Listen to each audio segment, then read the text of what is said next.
বৈদেশিক মুদ্রা নিয়ন্ত্রণ আইনে রাজধানীর কোতোয়ালি থানায় দায়ের করা মামলায় সাবেক আইনমন্ত্রী আনিসুল হক ও দেশপলাতক সাবেক প্রধানমন্ত্রী শেখ হাসিনার উপদেষ্টা সালমান এফ রহমানের 5 দিনের রিমান্ড মঞ্জুর করেছেন আদালত।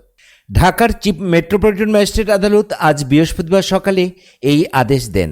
এ নিয়ে পৃথক 4টি হত্যা ও বৈদেশিক মুদ্রা নিয়ন্ত্রণ আইনের মামলায় তাদের মোট 30 দিনের রিমান্ড মঞ্জুর হল।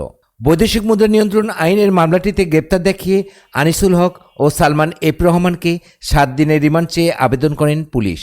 উভয় পক্ষের শুনানি শেষে দুজনের প্রত্যেককে 5 দিনের করে রিমান্ডে নিয়ে জিজ্ঞাসাবাদের অনুমতি দেন বিজ্ঞ বিচারক। মামলার অভিযোগে বলা হয়েছে, গত 13 আগস্ট আনিসুল হক ও সালমান এফ রহমানকে রাজধানীর সদরঘাট থেকে গ্রেপ্তার করা হয়েছিল। সে সময় আনিসুল হকের কাছ থেকে উদ্ধার করা ব্যাগে 17,592 মার্কিন ডলার, 726 সিঙ্গাপুরি ডলার পায় পুলিশ।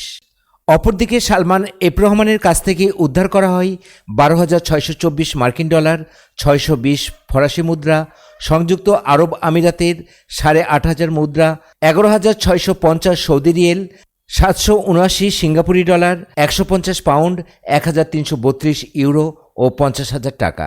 বৈদেশিক মুদ্রার বিষয়ে বৈধ কাগজপত্র দেখাতে বললে আসামিরা সে সময় কাগজপত্র দেখাতে পারেননি।